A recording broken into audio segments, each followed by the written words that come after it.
por la tiroides y después hace su efecto, supóngase, en algún otro órgano, por ejemplo, en el metabolismo del calcio, supóngase, para darle un ejemplo. ¿Ya? Bueno, entonces esa es la acción endocrina. Entonces, quiere decir, a través del torrente circulatorio puede ser una acción lejana de la glándula donde se produce la hormona. Ahora, parácrina. Parácrina quiere decir que la acción se produce en células vecinas. Es decir, supóngase la tiroides, ¿no? ¿Verdad? Es decir, la tiroides, hay células vecinas que son las paratiroides, etcétera, puede tener cierta influencia sobre esas células vecinas. Entonces se llama de una acción parácrina. Ahora, una acción autócrina. La acción autócrina es la acción que tiene la hormona sobre ellas mismas, o sea, sobre su propio tejido, sobre su propia célula. Entonces, le voy a leer aquí.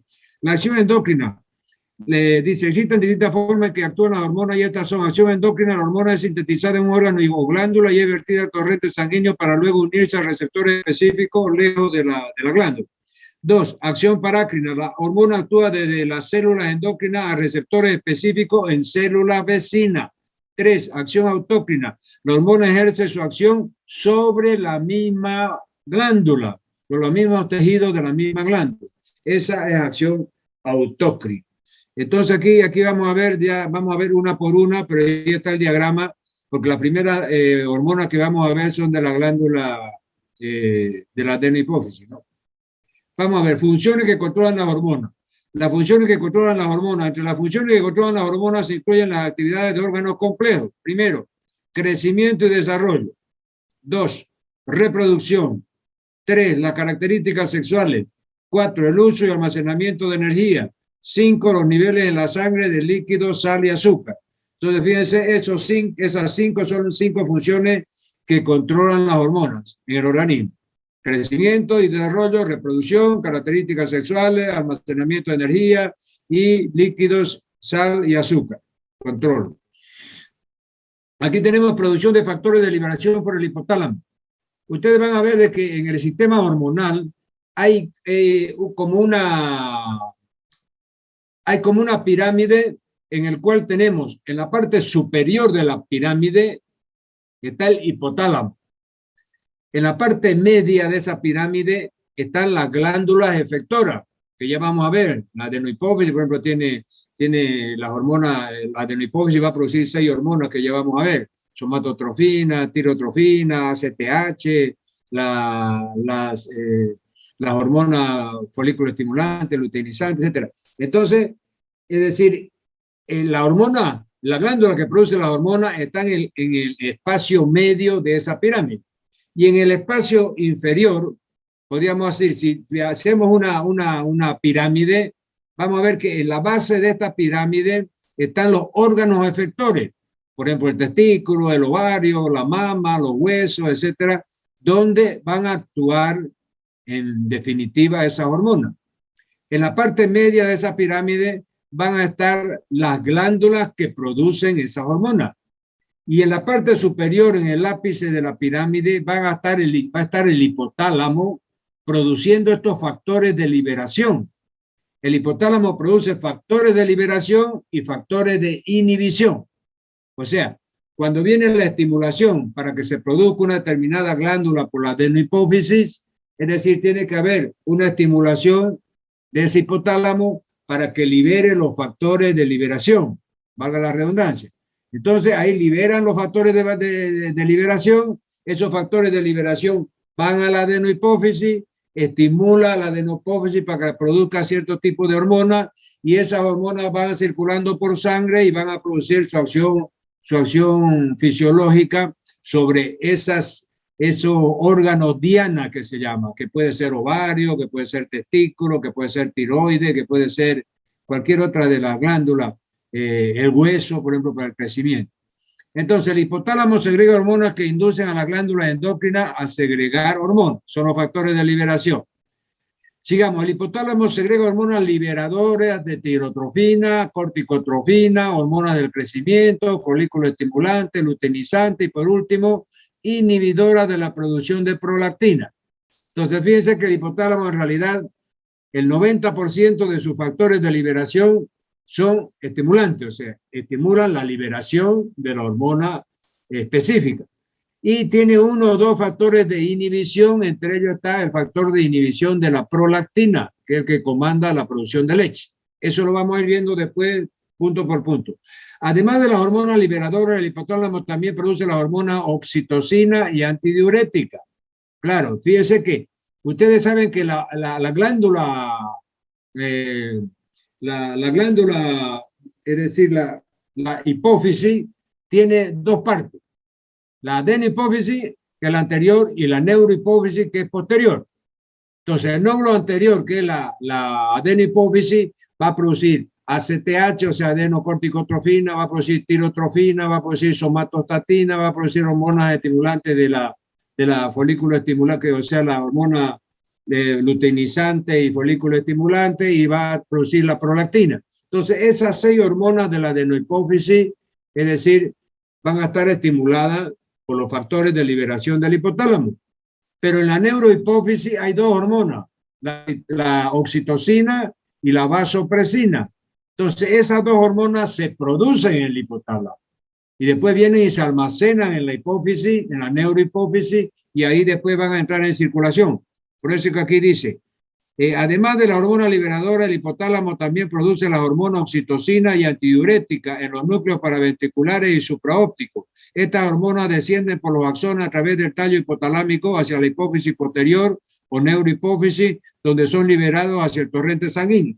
Entonces, esta hormona, la antidiurética y la vasopresina, ya se produce en la neurohipófisis y a través de un sistema venoso pasan a la neurohipófisis y después de la neurohipófisis recién entra el torrente circulatorio para producir el efecto deseado. Hormonas segregadas por la adenohipófisis, lo que yo les decía. Aquí están las 6 hormonas. Síganme mi apuntador.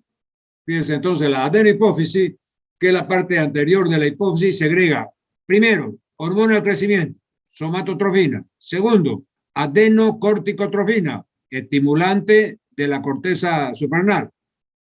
Tercero, la hormona estimulante de la tiroides, tirotrofina. Cuarto, aquí hay la hormona gonadotrofina, que estimulan el ovario.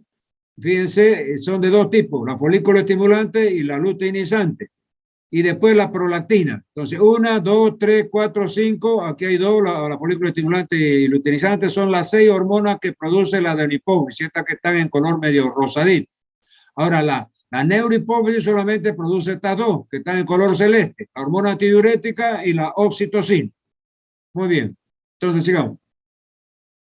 Aquí tenemos la hormona del crecimiento. Entonces, la hormona del crecimiento que es producido por la adenohipófisis se llama somatotrofina, ¿ya? Entonces, ¿y cómo lo hace? La somatotrofina es producida por la adenohipófisis y es después que viene el factor de liberación que produce el hipotálamo, baja a la adenohipófisis, ahí estimula la formación de esta hormona del crecimiento y después la hormona del crecimiento es liberada al torrente circulatorio. Entonces aquí fíjense ustedes, después vamos a ver cómo se hace la regulación de la somatostatina. Sigamos, hormona del crecimiento. La hormona del crecimiento, llamada también somatotrofina, estimula el crecimiento del cuerpo mediante la producción de sustancias, las somatomedinas, que regulan el crecimiento de los huesos. Fíjense que aquí hay tres tipos de hormonas, 3 tipos de elementos químicos que son muy parecidos. La hormona del crecimiento se llama somatotrofina, ¿ya? Esta hormona del crecimiento actúa sobre ustedes saben que hay las diáfisis y las epífisis están en los huesos largos.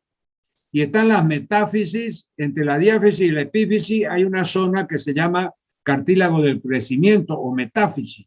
Entonces, esta hormona del crecimiento actúa sobre esa parte anatómica para producir el crecimiento a través de unos mediadores químicos tipo hormona que son las somatomedinas. Por eso dice aquí, estimula el crecimiento del cuerpo mediante la producción de sustancias, las somatomedinas, que regulan el crecimiento de los huesos. Entonces, fíjense que hay. Tenemos la somatotrofina, que es la hormona del crecimiento. Tenemos las somatomedinas, que es a través del cual la hormona del crecimiento estimula el crecimiento de los huesos. Y después vamos a ver la somatostatina también, que inhibe el crecimiento de los huesos. Entonces, no se vayan a confundir con esos tres términos que son bien parecidos. Somatotrofina, la hormona del crecimiento.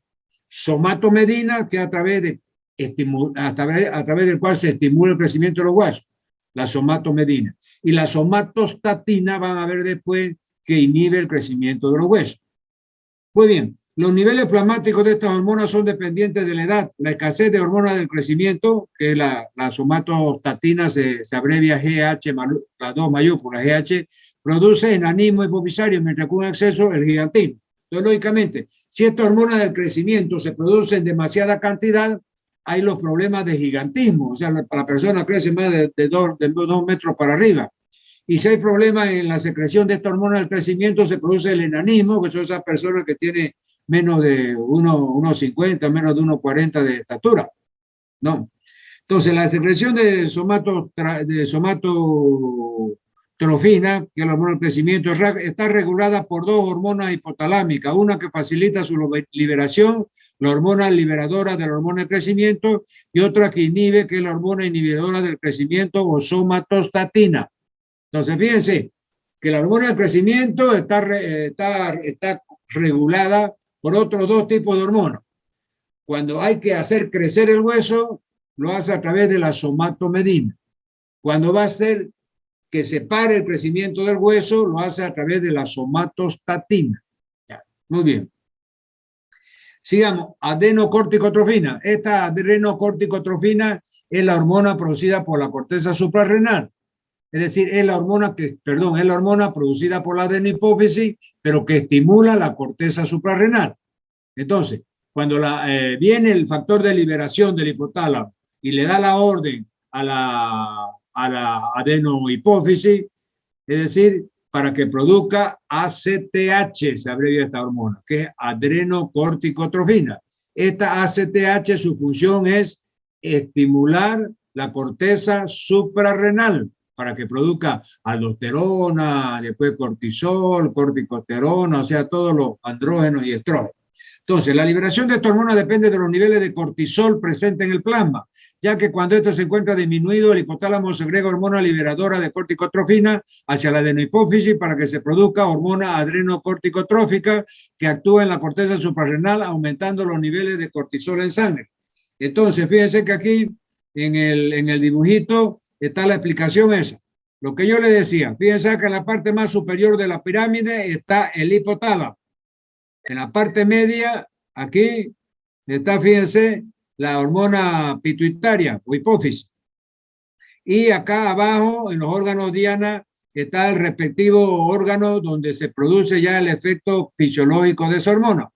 Entonces, fíjense cómo se produce la hormona que estimula la adrenocorticotrofina.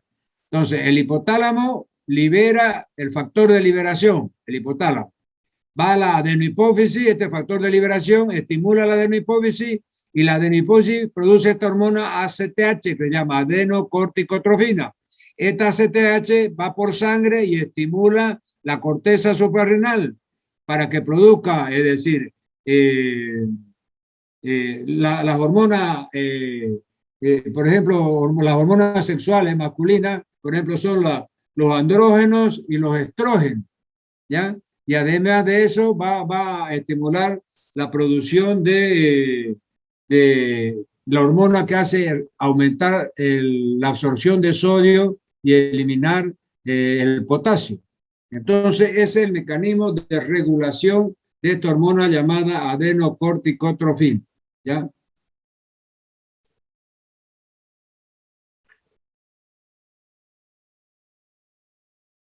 Sigamos. Aquí vamos a ver la tirotrofina, entonces. ¿Cuál es el efecto que es la tiroides? La hormona estimulante de la tiroides se llama TSH o tirotrofina.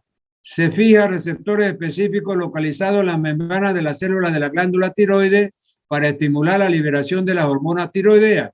La secreción está regulada por hormona liberadora de tirotrofina. Fíjense, la hormona liberadora de tirotrofina es el factor liberador del hipotálamo. Entonces, exactamente se vuelve a repetir la misma historia. El hipotálamo produce el factor de liberación. Aquí voy a poner mi apuntador. Este hipotálamo produce el factor de liberación. Este factor de liberación para tirotrofina hace que la adenohipófisis produzca esta hormona llamada TSH, que se abrevia, tirotrofina. Esta tirotrofina va a la sangre y después va a la glándula tiroidea para que se sintetice la T3 y T4, que son las hormonas tiroideas. Entonces, ese es el mecanismo de control y de regulación de las secreciones hormonales. Entonces, ya hemos visto la ACTH, ahora estamos viendo la tirotrofina, vamos a ver cuál viene después. Aquí estamos viendo las hormonas gonadotróficas. ¿Qué quiere decir? Las hormonas gonadotróficas o gonadotrofinas, es decir, son dos, la folículo estimulante y la luteinizante. Ustedes saben de qué. Esas hormonas gonadotróficas ya son producidas por la adenohipófisis, la folículo estimulante y la luteinizante. Y van a estimular, van a ver ustedes después, van a estimular los ovarios y van a estimular el testículo. Entonces, la gonadotrofina, folículo estimulante y luteinizante controlan las funciones ováricas y testiculares. Tanto la luteinizante como la folículo estimulante inducen la síntesis y secreción de hormonas esteroideas, principalmente estrógenos y progesterona. Entonces, fíjense ustedes, esta hormona, esta llamada gonadotrofina coriónica, que son la folículo estimulante y la luteinizante, van a actuar sobre el ovario y los testículos, produciendo la síntesis de las hormonas que son los estrógenos y la progesterona. La secreción de esta hormona está controlada por la liberación periódica de una hormona hipotalámica llamada hormona liberadora de gonadotrofina. Entonces, fíjense, nuevamente el hipotálamo tiene que producir el factor de liberación para que la adenohipófisis produzcan las gonadotrofinas coriónicas, que es la folículo estimulante y la luteinizante, para que éstas vayan a la sangre y estimulen el ovario del testículo a producir progesterona y testosterona y estrógeno. Entonces, aquí leemos de nuevo ese parágrafo. La secreción de esta hormona está controlada por la liberación periódica de una hormona hipotalámica, la hormona liberadora de gonadotrofina, como por los niveles de hormona gonadal. Entonces, aquí tenemos el dibujo, fíjense, aquí viene, voy a ver mi apuntador, aquí viene el factor de liberación del hipotálamo, va a la adenohipófisis, la adenohipófisis produce la hormona gonadotrofina, que es la folículo estimulante y la luteinizante. Esas hormonas van al ovario, a estimular el ovario para el ciclo sexual, producir estrógeno y progesterona, y van al testículo también para producir espermatozoides. ¿Ya? Muy bien, sigamos. Aquí tenemos la somatomedina. ¿Se recuerda, no? Esas tres que eran parecidas. La somatotrofina, que es la hormona del crecimiento. Esta somatomedina que inhiben el crecimiento, y tenemos la somatostatina que estimulan el crecimiento. Me voy a leer rápidamente. Fíjense que es como un trabalengua, pero tienen que estar atentos ustedes. Son muy parecidos los términos, los tres términos. Dice, las acciones de las hormonas del crecimiento, DH, están mediadas a través de péptidos conocidos como somatomedinas. Esas somatomedinas que se conocen en español, en inglés se llama Insulin-like growth factor. ¿Qué quiere decir? Son factores de insulinoides de crecimiento que tienen una estructura similar a la insulina y se sintetizan fundamentalmente en el hígado. ¿Qué quiere decir? Estas llamadas somatomedina en español, ¿ya? Y en inglés Insulin-like growth factor, que es factor insulinoide de crecimiento del hueso, ¿ya? Tiene una estructura similar a la insulina, por eso se llaman factores insulinoides, porque su estructura molecular es muy parecida con la de la insulina. De ahí que le han llamado también factores insulinoides, ¿no es verdad? Que son los que estimulan el crecimiento del hueso y se sintetizan fundamentalmente en el hígado. Actúan estimulando el crecimiento del cartílago, del hueso, y a la vez ejercen un control negativo sobre la liberación de la hormona hipotalámica somatostatina y de la somatostatina y de la somatotrofina. ¿Qué quiere decir? Entonces, estas somatomedina o factores de crecimiento insulinoide van a hacer que la somatotrofina, que es la hormona del crecimiento, produzca estimulación del cartílago del crecimiento y crecimiento del hueso. ¿Ya? Después vamos a ver, hay otro que se llama la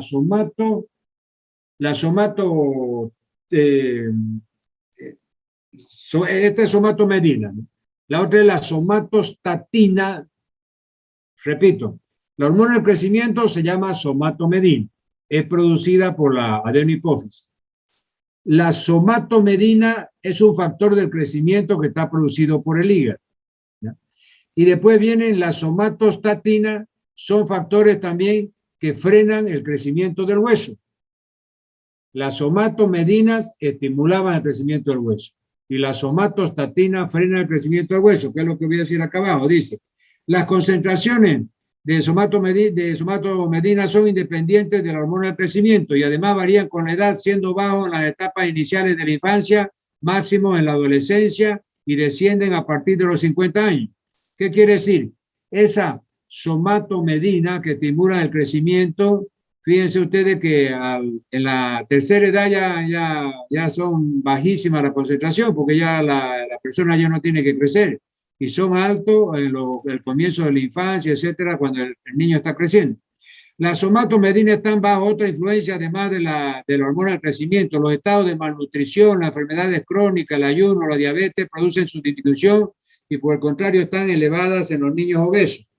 Entonces fíjense que estas somatomedinas que actuaban estimulando el crecimiento de los huesos, también están bajas en ciertos estados nutricionales, por ejemplo, mala nutrición, enfermedades crónicas, ayunos prolongados en pacientes diabéticos.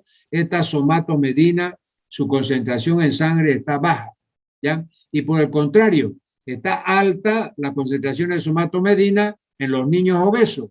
Esos niños que están con sobrepeso, que son obesos, tienen la somatomedina, si usted se las dosifica, tienen alta. Sigamos. Hormonas tiroideas. Entonces vamos a ver cuáles son las hormonas que produce la tiroides. Ya sabemos que la tiroides produce la T3, que es la triyodotironina, y la T4, que es la tetrayodotironina, llamada también tiroxina, con X. ¿Ya? Porque si ustedes no escriben tiroxina con X y escriben con S, es un aminoácido.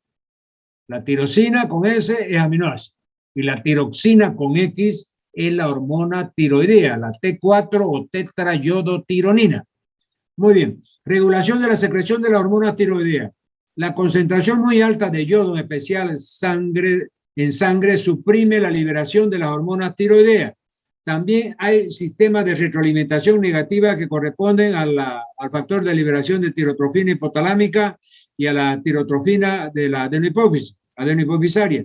Estimulan la síntesis y liberación de las hormonas tiroideas. Los bajos valores de T3 y T4 estimulan la secreción hipotalámica del factor de liberación.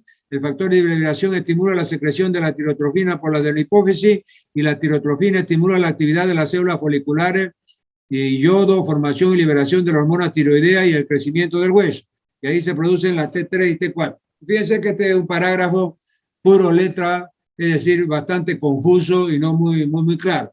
Ahora con esta figura vamos a interpretar cómo se hace la síntesis de las hormonas tiroideas, la T3 y la T4.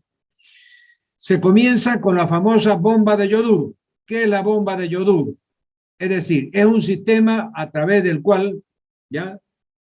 Como un transporte activo que hace que se bombee el ion yoduro dentro de la célula tiroidea. Pues ese yodo que está circulando en forma de yoduro en la sangre es bombeado a altas dosis al interior de la célula tiroidea. Eso se conoce como bomba de yoduro. Este es el primer paso para producir la síntesis de las hormonas tiroideas. Vamos a leer. La primera etapa en la formación de las hormonas tiroideas consiste en el transporte de los ioduros de la sangre hasta la célula y los folículos de las glándulas tiroideas. La membrana basal de estas células posee la capacidad de bombear de forma activa el yoduro interior de la célula y este proceso se denomina atrapamiento del yoduro.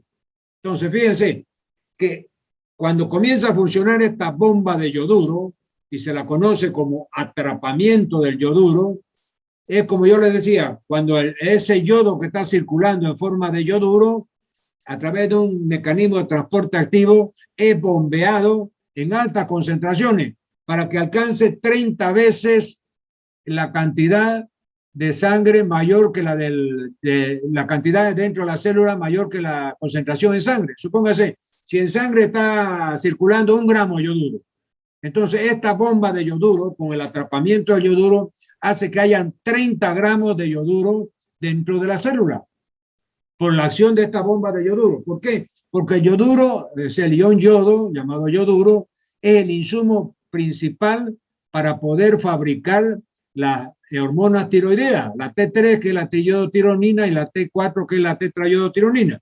Y vamos a ver cómo se hace. En el coloide, si ustedes se acuerdan por anatomía, hay un coloide también, que es como una sustancia gelatinosa, que es una tiroglobulina, se llama, ¿ya? Entonces, ahí esa tiroglobulina, más el yoduro, que es el insumo, más una serie de factores que ya lo vamos a ver más adelante, se van a sintetizar la hormona tiroidea, que es la T3 y la T4. Entonces, fíjense cómo se produce. El retículo endoplásmico y el aparato de Golgi, de la célula tiroidea, sintetizan y secretan en los folículos una molécula glucoproteica denominada tiroglobulina. Entonces, fíjense que esta molécula glucoproteica llamada tiroglobulina es fabricada, es producida en retículo endoplásmico y aparatos de Golgi de la célula tiroidea, ¿ya? Entonces, vamos a ver qué pasa con esta famosa tiroglobulina. Ahí viene en un primer momento la oxidación del yodo a ion yoduro. Los iones yoduro catalizados por una enzima llamada peroxidasa y superóxido de hidrógeno son convertidos en una forma oxidada del yodo. Fíjense que el ion yoduro se escribe la I latina mayúscula con carga negativa. Ese es ion yoduro. Pero a través de esta oxidación del ion yoduro ya se escribe químicamente la I latina mayúscula con un 2 chiquitito al pie de esa I mayúscula. Entonces ya ese ion yoduro se ha convertido en yodo oxidado, ¿ya? Y es lo que va a pasar en el primer paso de la síntesis, ya van a ver ustedes ahorita, ¿ya? Entonces, fíjense que vamos a ver la síntesis de la hormona tiroidea, ¿ya? Aquí vamos a pasar a la siguiente, porque quiero que vean esto. Después vamos a volver atrás. Síntesis de la hormona tiroidea. Presten atención, porque si no aprenden esto, no saben nada de endocrinología. Fíjense que aquí tenemos un cuadrito donde tenemos 3 celdas, es decir, 3 celdas, o sea, 3 compartimientos que están separados. El capilar en la tiroides, en el tejido tiroideo. El capilar tiroideo, el tiroidocito, que es la célula tiroidea, también llamada tiroidocito, que es la célula que tapiza la glándula tiroides por dentro. Y tenemos el coloide, que es la tiroglobulina esa, que es como una gelatina que se produce en el aparato de Golgi y en el retículo endoplásmico que habíamos visto. Entonces, fíjense, aquí en el capilar, aquí en la sangre, el torrente circulatorio, está circulando el ion yoduro. Fíjense, una I mayúscula con una carga negativa. Este es el ion yoduro. Este ion yoduro es bombeado por la bomba de yoduro y se produce el atrapamiento del yoduro. ¿Qué quiere decir? Lo bombean con tanta intensidad de dentro de la sangre hacia dentro de la célula llamada tiroidocito hasta que alcanza una concentración de 30 veces más concentrada el yoduro dentro del tiroidocito que en el capilar sanguíneo. Después, este ion yoduro que entró aquí al tiroidocito, fíjense, pasa al otro compartimiento donde está el coloide, que es la tiroglobulina. Esa proteína que está formada por una glucoproteína que es un insumo importantísimo también para la formación porque es aquí donde se van a formar las hormonas, fíjense. Entonces, este ion yoduro que entró a la célula tiroidea, aquí se vuelve a entrarse al coloide y aquí en el coloide se oxida. Fíjense, de carga negativa pasa a carga positiva y se pone I seguido de un 2 chiquitito abajo. Lo importante es que aquí el ion yoduro, al oxidarse, se transforma en yodo oxidado. Este yodo oxidado se une se acopla ahí a la tiroglobulina. Entonces, esa masa gelatinosa, que era una glucoproteína llamada tiroglobulina, más este ion oxidado de yoduro, ya con carga positiva, forman una masa, y esa masa, o sea, tanto el yoduro como la tiroglobulina, etcétera, produce ahí en esa masa la hormona T3, que es la triyodoglobulina, y la T4, que es la tiroxina, pero están unidas al coloide. Entonces, esa masa de las dos hormonas, la T3 y la T4, unidas al coloide y unidas al yodo oxidado, pasan por pinocitosis, vuelven otra vez, o sea, estaba en el coloide, otra vez pasa adentro de la célula tiroidea. Y aquí dentro de la célula tiroidea se separan. Fíjense, se separa la T3 y la T4, que va a la sangre, y queda el coloide libre con el yodo libre para seguir produciendo más hormonas tiroideas. Entonces, esa es la síntesis de la hormona tiroidea. Entonces, le voy a leer aquí. La síntesis de T3 y T4 se inicia con la iodación de un aminoácido, la tirosina, para lo cual es indispensable un aporte adecuado de yodo. El yodo se ingiere en forma de yoduro con los alimentos, la cantidad diaria necesaria aproximadamente 75 miligramos. La mayor parte del yoduro ingerido se absorbe en el intestino delgado y es atrapado por la sangre unido a una proteína. La glándula tiroidea capta el yodo sanguíneo mediante un mecanismo activo que requiere TSH y lo concentra de tal modo que en condiciones normales hay una relación de 20:1. Algunos dicen hasta de 30:1. ¿Ya? Pero fíjense, o 20:1 o 30:1, dependiendo de los autores, es una alta concentración de iones yoduro que de la sangre, cuando pasan adentro de la tiroides, se concentra esa sustancia llamada ion yoduro, entre la concentración del yodo tiroideo y del yodo plasmático. Muy bien, entonces vamos a regresar acá a la anterior diapositiva, que la saltamos propositadamente, para que vean la verdadera síntesis, cómo se produce. Entonces, la síntesis de la hormona tiroidea, ¿cómo se va a hacer? Cuando yo les pregunto, a ver, háblenme de la síntesis de la hormona tiroidea. Entonces, fíjense, este yodo oxidado, fíjense, I mayúscula y el 2 acá bajito. Ya no es el yoduro, que era con carga negativa y era el que pasaba de un compartimiento a otro hasta llegar a donde está el coloide, ¿no? Entonces, aquí ya es el yodo oxidado más la tirosina, este aminoácido tirosina, fíjense, con ese aminoácido tirosina, por acción de una enzima llamada yodasa, que es la que cataliza la reacción, se forma la monoyodotirosina. Entonces, fíjense, el ion yodo oxidado más el aminoácido tirosina, por acción catalizadora de una yodasa, se transforma en monoyodotirosina.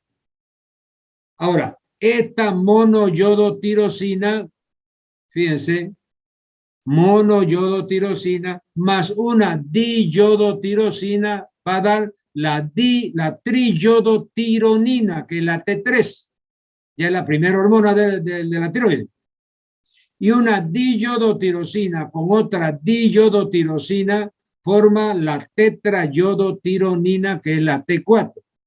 Entonces, estas son la forma como se sintetiza la hormona tiroidea. Triyodotironina T3 y tetrayodotironina, que es la T4, llamada también tiroxina, tiroxina con X, porque fíjense que aquí está tirosina con S y este es un aminoácido, ¿ya? Entonces, aquí el yodo oxidado más la aminoácido tiroxina, monoyodotirosina. Ahora, supóngase, si usted mezcla una monoyodotirosina más otra monoyodotirosina, o sea, una molécula de monoyodotirosina más otra molécula de monoyodotirosina, va a dar la diyodotirosina, que es esta de aquí. Solamente que ese paso se ha obviado, ya porque se sobreentiende de que aquí hemos construido la monoyodotirosina, ¿ya? Pero si esta molécula de monoyodotirosina la agregamos a otra monoyodotirosina, nos va a dar esta molécula de diyodotirosina. Entonces, si mezclamos una monoyodotirosina, que es esta, más una diyodotirosina, que es la mezcla de estas dos, nos va a dar la triyodotironina, que es T3. Y ahora para la T4 tenemos que mezclar o juntar una diodotirosina más otra diodotirosina y da la tetrayodotironina, que es la tiroxina o T4. ¿Ya? Entonces, ese es el mecanismo de síntesis. Ahora, síntesis de la hormona tiroidea es lo que ya vimos, acabamos de ver, ¿no es verdad? No lo vamos a ver de nuevo. Aquí transporte de la T3 y T4, o sea, cómo se transporta en la sangre esta hormona T3, que es la triiodotironina, y T4, que es la tiroxina. Se transportan unidas a proteínas plasmáticas sintetizadas por el hígado. Se combinan sobre todo con la globulina fijadora de tiroxina y en menor medida con la prealbúmina y albúmina fijadora de tiroxina. Entonces yo les pregunto, ¿cómo se transporta el yodo de la sangre? De dos formas. Uno, unido a la globulina fijadora de tiroxina. Y dos, unido a la albúmina y prealbúmina fijadora de tiroxina. Esa es la forma que se transporta el yodo. Sigamos. Funciones de la hormona tiroidea. Primero, activación de la transcripción nuclear de un gran número de genes. Fíjense que entra a participar en la herencia, en los genes de los cromosomas. Activación de la transcripción nuclear. Ahí donde en los genes está la herencia. Esta hormona tiroidea tiene mucho que ver con la herencia. Dos, aumento de la actividad metabólica celular. O sea que estimula el metabolismo de la célula. Por eso es que cuando hay un hipertiroidismo y usted le hace un metabolismo basal al paciente, va a dar aumentado el metabolismo basal. Porque el exceso de hormona tiroidea, le estoy diciendo que el paciente tiene un hipertiroidismo, entonces va a hacer que aumente su metabolismo celular. Y en tercer lugar, estimulación del crecimiento. La hormona tiroidea, la T3 y la T4, también actúan conjuntamente con la somatotrofina, que era la hormona del crecimiento que vimos atrás, ya actúa también ayudando a producir el crecimiento del hueso y el crecimiento de la persona. Regulación de la secreción de hormona tiroidea. Entonces ya hemos visto que la tirotrofina es la hormona adenohipofisaria que estimula la secreción de hormona tiroidea y cuyos efectos son elevar la proteólisis de la tiroglobulina, 2, aumentar la actividad de la bomba de yoduro, 3, intensificar la iodación de la tiroxina, 4, aumentar la actividad secretoria de las células tiroideas y 5, aumentar el número de células tiroideas. Entonces, fíjense que aquí nos está hablando de qué forma la hormona tiroidea, es decir, sintetiza la hormona tiroidea, T3 y T4. O sea, aquí nos ha hablado de todo el procedimiento que hemos visto nosotros, el atrapamiento del yoduro, el yoduro se transforma en yodo oxidado, ahí el retículo endoplámico produce la tiroglobulina, que es el coloide, ese coloide se une a la T3 y T4, después por pinocitosis vuelve de nuevo a la célula tiroidea, la T3 y T4 pasa a la sangre y el coloide y el yodo vuelven otra vez al folículo para seguir sintetizando hormonas tiroideas. Entonces, aquí nos explica todo ese procedimiento que hemos visto anteriormente. Muy bien, de esa forma entonces nosotros estaríamos... Recording stopped. No es fácil endocrina, como le digo, pero lógicamente que tiene sus cositas medio complicadas, sobre todo la síntesis de hormonas, pero si ustedes con esos cuadros, con esa figura llegan a entender cómo es la